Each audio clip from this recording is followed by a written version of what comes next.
జరిగినా కూడా ఆ కమిషన్ దగ్గరికి వెళ్ళడానికి అవకాశం ఉండేటువంటి రాజ్యాంగపరమైనటువంటి హక్కును కూడా ఈ రాష్ట్రంలో తెలంగాణలో ఉన్నటువంటి దళితులు కోల్పోయారు, గిరిజనులు అనేటువంటి వ్యక్తులు కోల్పోయారు అనే దానికి నిదర్శనమే ఈ కమిషన్లు వేయకుండా ఉండటం అనేది మనకి ఇక్కడ అర్థమవుతున్నటువంటి అంశం అని చెప్పని నేను ఈ సందర్భంగా భావిస్తున్నాను అధ్యక్ష. దాంతోపాటు గృహ నిర్మాణం అధ్యక్ష, గృహ నిర్మాణంలో కూడా దళిత వాడలను నిర్మూలించడం కొరకు ఆ యొక్క అనేక పథకాల ద్వారా గృహ నిర్మాణం చేపట్టి వాళ్ళకు కూడా పూర్తి స్థాయిలో అందించవలసినటువంటి అవసరం ఉన్నది. మరి ఆ ప్రకారంగా చూసినట్టయితే ఆ యొక్క గృహ నిర్మాణ శాఖలో కూడా ఈ సప్లాన్ యొక్క అమలు అనేది పూర్తిగా నీరు గారిపోయింది అనటానికి నిదర్శనం. ఈ 2 సంవత్సరాల్లో అటు డబుల్ బెడ్రూమ్ తీసుకున్నా లేదా ఇంకో రకమైనటువంటి బెడ్రూమ్ యొక్క ఇల్లు తీసుకున్నా కూడా నిర్మాణ పనులు అనేది జరగకపోవటం, ప్రారంభించకపోవటం, కేటాయించకపోవటం కూడా ఒక రకంగా దళితులకి శాపంగానే మిగిలిందని చెప్పని భావించాల్సి వస్తుందని చెప్పని నేను ఈ సందర్భంగా మనవి చేసుకుంటున్నాను అధ్యక్ష. ఇక పోతే అధ్యక్ష, రిక్రూట్మెంట్కి సంబంధించింది కూడా ఉంది అధ్యక్ష.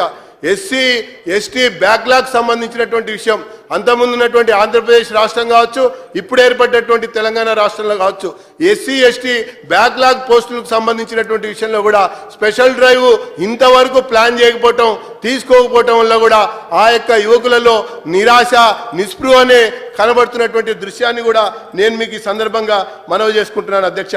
ఇకపోతే దాంతోపాటు అధ్యక్ష, మనం పురపాలక సంఘాల్లో కూడా అధ్యక్ష ఈరోజు ఉదాహరణకి జిహెచ్ఎంసీ ఉంది అధ్యక్ష. జిహెచ్ఎంసీలో సుమారుగా కొన్ని వేల స్లమ్లని నోటిఫై చేశారు అధ్యక్ష.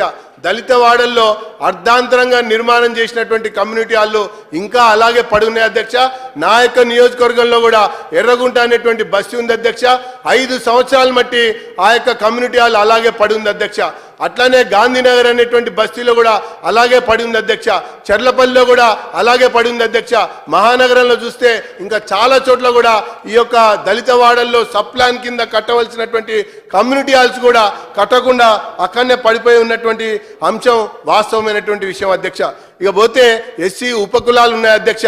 దాంతో హిందీ స్పీకింగ్ సంబంధించినటువంటి మన వాల్మీకి, తర్వాత బోయ, మదర్, చమర్ అనేటువంటి కులాలు నిజాం కాలం నుంచి ఈ తెలంగాణ గడ్డ మీద ఉండి ఎన్నో రకాలుగా వాళ్ళు ఉద్యమాల్లో పాల్గొని వీరోచితమైనటువంటి పోరాటాలు చేశారు అధ్యక్ష. మరి వాళ్ళకి ఎందుకని ఈ ప్రభుత్వము మరి సర్టిఫికెట్లు ఇవ్వకుండా దాటేస్తుంది అన్నటువంటి విషయం కనీసం మరి చెప్పనటువంటి విషయం అని చెప్పి నేను మీకు మనవి చేస్తున్నాను. ఇదే ఎస్సీ కమిషన్ కనుక ఉన్నట్టయితే అధ్యక్ష, వీళ్ళు ఎస్సీ కమిషన్కి దరఖాస్తు చేసుకుని మా యొక్క కష్టాన్ని తెలుపుకునేటువంటి అవకాశం ఏర్పడేది అధ్యక్ష. దానికి కూడా అవకాశానికి నోచుకోలేకుండా పోయిందన్నటువంటి విషయాన్ని నేను మీ ద్వారా మనవి చేసుకుంటున్నాను అధ్యక్ష. ఇక పోతే అధ్యక్ష, ఎస్సీ ఎస్టీకి సంబంధించినటువంటి అట్రాసిటీస్లో ఎక్కువగా దళిత మహిళపై జరుగుతున్నటువంటి మరి హత్యలు కావచ్చు, అట్లాగే రేప్ కేసెస్ కూడా ప్రతి జిల్లాలో కూడా చాలా ఉన్నటువంటి విషయం వాస్తవమైనటువంటి అంశం అధ్యక్ష. అయితే దీన్ని పర్యవేక్షించడానికి మరి దానికి కావాల్సినటువంటి ఒక సమీక్ష నిర్వహించుకోవడానికి మార్గదర్శక సూత్రాల ప్రకారంగా ప్రతి 3 నెలలకు ఒకసారి కూడా ప్రత్యేక సమావేశం ఏర్పాటు చేసి కలెక్టర్ల స్థాయిలో దీన్ని ఎప్పటికప్పుడు సమీక్షించాలని చెప్తున్నా కూడా అవి నామమాత్రంగానే జరుగుతున్నాయి అన్నటువంటి విషయాన్ని కూడా నేను మీకు ఈ సందర్భంగా నేను మనవి చేసుకుంటున్నాను అధ్యక్ష. ఇక పోతే అధ్యక్ష, ఈరోజు ప్రతి మండలంలో కూడా మనం స్పెషల్గా సెపరేట్గా ఈ ఎస్సీ ఎస్టీ కెరీర్ గైడెన్స్ సెంటర్స్ని మనం ప్రారంభించుకొని వాళ్ళ ద్వారా వీళ్ళందరికీ కూడా అవగాహన కలిగించాలి అధ్యక్ష.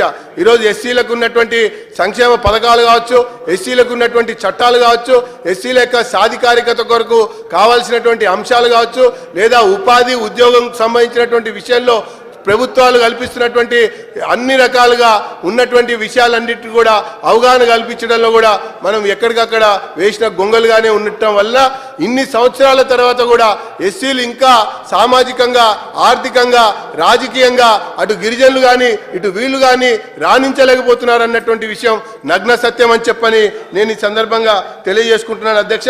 ఇక పోతే మన ముఖ్యమంత్రి గారే హైదరాబాద్లో బంజారా భవన్కి శంకుస్థాపన చేశారు అధ్యక్ష. మరి ఎస్సీ ఎస్టీ సప్లాన్ మీద చర్చ జరుగుతున్నటువంటి నేపథ్యంలో ఖచ్చితంగా ఆ బంజారా భవన్ ఎప్పటి వరకు ప్రారంభం చేసి దాన్ని పూర్తి చేస్తామన్నటువంటి విషయం పైన గౌరవ ముఖ్యమంత్రి గారు సమాధానం చెప్తే బాగుంటుంది. శంకుస్థాపన చేసిన తెల్లారే స్టే వచ్చినటువంటి విషయం వాస్తవమైనటువంటి అంశం అధ్యక్ష. అట్లాగే అరుంధతి భవన్ సంబంధించినటువంటి విషయంలో కూడా అదే పరిస్థితి, అదే స్థితి అక్కడ దాపరించినటువంటి అంశం అని చెప్పని మీకు ఈ సందర్భంగా మనవి చేస్తున్నాను. దాంతోపాటు మనం మిషన్ కాకతీయ అని ఈరోజు ఒక ఛాలెంజ్గా తీసుకొని మొత్తం చెరువుల యొక్క పూడిక తీస్తూ దాన్ని మనం ముందుకు తీసుకుపోతున్నది కనబడతా ఉంది. ఈరోజు చిట్ట చివరి రైతుకు నీళ్లు అందాలంటే చెరువులో నీళ్లు ఉన్నటువంటిది సరిగ్గా పారాలంటే నీరుడి వ్యవస్థ అనేది కూడా చాలా ఇంపార్టెంట్ అంశం అన్నటువంటి విషయాన్ని నేను మనవి చేసుకుంటూ ఆ వ్యవస్థని కొనసాగించేటువంటి విధంగా చర్యలు కూడా తీసుకోవాలి, అక్కడ వీళ్ళందరికీ కూడా అవకాశం కలిగించాలని చెప్పని నేను మీకు ఈ సందర్భంగా మనవి చేసుకుంటున్నాను అధ్యక్ష. దీంతోపాటు ఎస్సీకి సంబంధించినటువంటి వర్గీకరణ విషయంలో కూడా ముఖ్యమంత్రి గారు స్వయంగా మరి అఖిలపక్ష బృందాన్ని తీసుకొని ఢిల్లీకి వెళ్తానని చెప్పారు. వారు వ్యక్తిగతంగా ప్రధానమంత్రిని కలిశారు, తర్వాత వినతి పత్రం ఇచ్చారు. మేము కూడా భారతీయ జనతా పార్టీ పక్షాన ప్రధానమంత్రిని కలిసాం, వినతి పత్రం ఇచ్చాం. ఒకసారి ఈ తెలంగాణ రాష్ట్రం మొత్తం కూడా వర్గీకరణ కావాలని కోరుకుంటోంది, అన్ని పార్టీలు కూడా దీని వెంట ఉన్నాయన్నటువంటి మాటని కలిసికట్టుగా చెప్పడం కొరకు తీసుకెళ్తామన్నటువంటి విషయం అది అలాగే మిగిలిపోయింది అన్నటువంటి అంశాన్ని కూడా నేను మీ ద్వారా ప్రభుత్వానికి గుర్తు చేస్తూ దాన్ని వెంటనే తీసుకెళ్లడానికి మరి ముఖ్యమంత్రి గారు ప్రయత్నం చేయాలని చెప్పని నేను ఈ సందర్భంగా కోరుకుంటున్నాను అధ్యక్ష.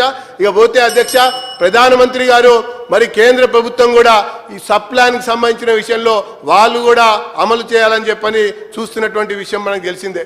ఆ యొక్క ఎస్సీ ఎస్టీ తర్వాత ఇతర మంత్రిత్వ శాఖల నుంచి కూడా అనేక వేల కోట్ల రూపాయల యొక్క నిధులు కూడా కేటాయిస్తున్నటువంటి అంశం కూడా మన దగ్గర ఉన్నటువంటి అంశం.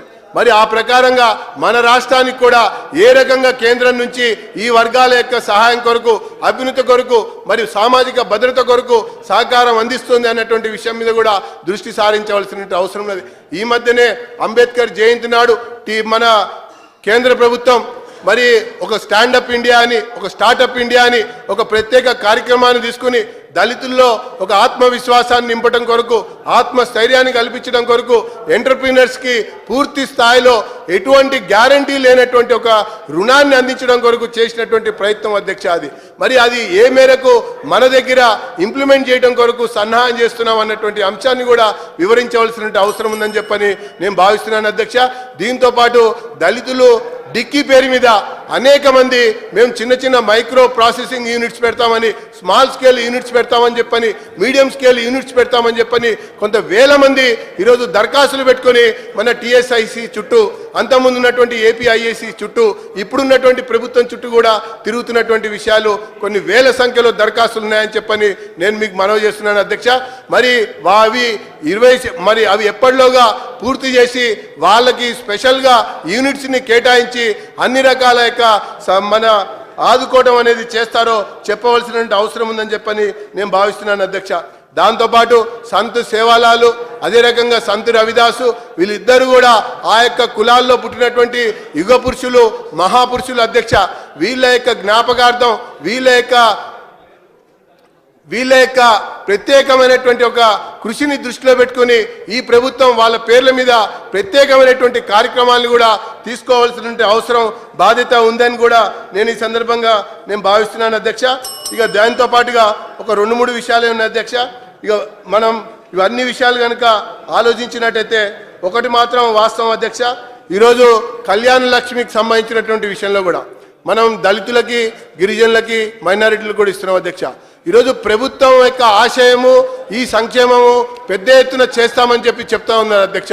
కానీ ఆచరణకు వచ్చేసరికి నిధుల యొక్క కేటాయింపులో కానీ, ఖర్చులో కానీ, వాస్తవంగా బెనిఫిషియర్స్కి అందించడంలో కానీ చాలా వ్యత్యాసం ఉంది, చాలా తేడా ఉంది అన్నటువంటి విషయాన్ని నేను మీ ద్వారా ప్రభుత్వానికి తెలియజేస్తున్నాను. ఒక రాజ్యాంగ పరమైనటువంటి హక్కు సంప్రాంతించినటువంటి వర్గాల యొక్క అభివృద్ధి కొరకు కేటాయించినటువంటి నిధులే ఖర్చు చేయలేకపోతా ఉంటే మనము ఇతర వర్గాలకు సంబంధించినటువంటి విషయంలో ఇంకా ఏ రకంగా మనం వ్యవహరిస్తామో మనకే అర్థమవుతుందని చెప్పని భావిస్తూ ఖచ్చితంగా నోడల్ ఏజెన్సీని తీసుకురావాలి, కౌన్సిల్ని ఏర్పాటు చేయాలి, దాంతోపాటు వర్గీకరణకి అఖిలపక్షాన్ని తీసుకెళ్లాలి.